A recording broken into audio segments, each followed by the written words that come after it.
Hey guys, Mr. K here. Now let's say you have 350,000 naira that you're not using and you want to get one of Infinix recently launched devices. So that's the Zero Ultra and the Zero 20.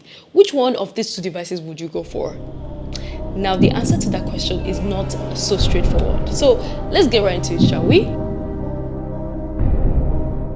Now, spoiler alert, when it comes to cameras, these two phones actually have an edge over each other. So on one hand, the Zero 20 comes with the highest megapixel camera that you can find on any front-facing camera. So it comes with a 60 megapixel camera. Now, I might be wrong, but this is actually the only phone that has this spec. Whereas on the other hand, the Zero Ultra comes with a whopping 200 megapixel rear-facing camera. So how do these two cameras fare side by side?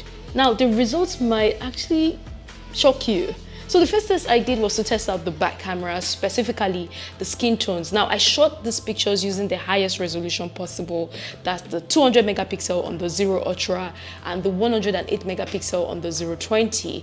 And straight off the bat, I feel that the Zero Ultra's back camera looks vibrant and punchier than the Zero 20. Now if you zoom into the images, you can actually see that the Ultra has slightly more details in the skin tone. But moving on to the dynamic range, and I feel that it is also very good on the Zero Ultra, as you can tell from the skies.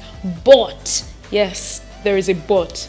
I feel that the Zero 20 actually looks more true to life. For example, the real color of the sky in this picture was not the shade of this blue. Instead, it was actually the shade that we got on the Zero 20. Now, interestingly, the moment you switch to wide-angled mode, you no longer get to use the 108 megapixel camera or the 200 megapixel cameras.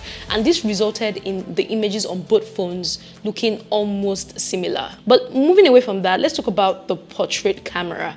And to be honest, I think I like what I got with the Zero 20. So even though the images look more vibrant on the Ultra, I feel if you zoom into the portrait shots, you can tell that the Zero 20 looks slightly detailed than the Ultra. And that's probably because we are not shooting with the 200 megapixel camera on the Ultra. But yeah, let me know if you also think the same way in the comments. Now, still on the back cameras, the two phones actually come with EIS to, help you stabilize your shot. And here are the results from both cameras.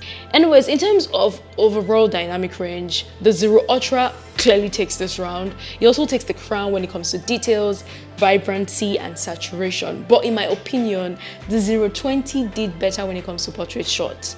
Now moving on to night photography, I was able to use the super night mode camera on both devices, and here are the results I got. Which device won the round in your opinion?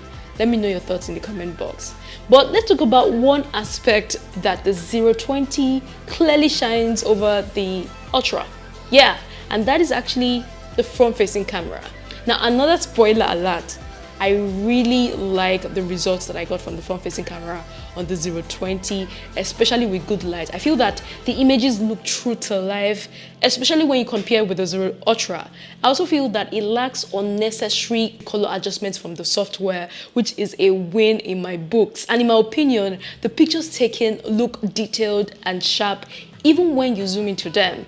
Now, once again, I have to say that I really like the results from the front-facing camera on the Zero 20, and the same narrative kind of applies to indoor shots. Now, even though it is not as sharp as the outdoor shots, I feel the images I got while indoors look true to life with enough details to play around with. But what about videos, right? So I tried the cinematic mode on both cameras, of course using the front-facing camera, and I feel my verdict remains the same. So the front-facing camera on the Zero 20 is really good, like very, very good. Now, what is not so great is the stabilization feature on the front camera.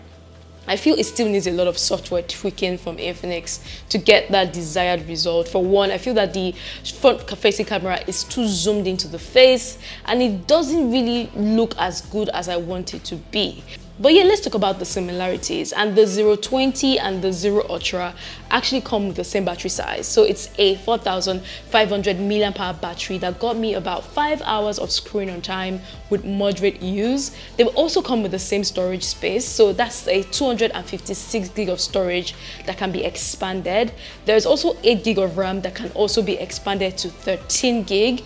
And yet they also use the same, display resolution, which is a full HD plus AMOLED AMOLED display. But one thing that sets the Ultra apart from the 20, especially in the design category, is the curved display.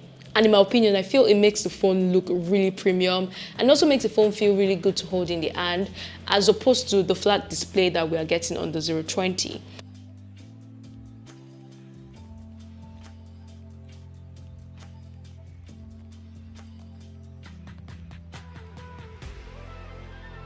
Now, in addition to that, we also get different refresh rate on both devices.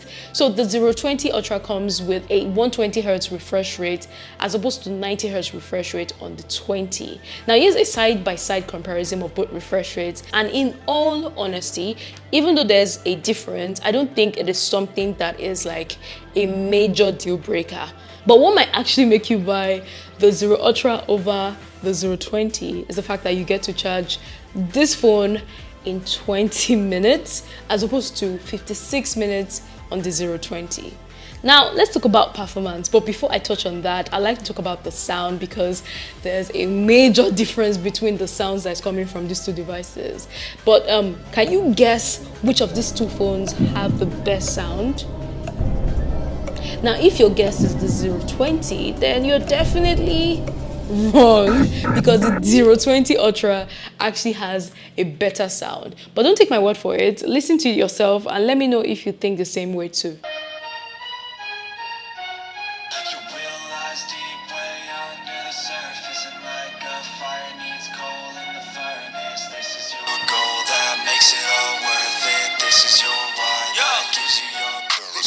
Now, moving on to the performance, and based on the Geekbench score, the 0 Ultra clearly has an edge over the 020, but the difference is not a lot. Anyways, that is it for my little comparison. Now, both phones actually offer really good results in their respective corners, but if we were to base our selection on cameras alone, I'd actually go with the 020. Yes, it might be shocking, but I really like the results that I got from the front camera as well as the portrait shots.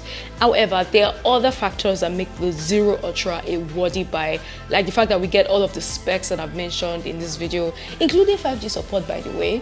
But yeah, based on the tests that I've carried out and the comparisons that I've made, which one of these two devices would you go for if you had no choice but to pick one? Let me know what your choice would be between the 020 or the 020 Ultra, and also let me know why you'll be picking them. And yeah, don't forget to like, share, subscribe, all that good stuff. And I'll see you in the next one. Take care.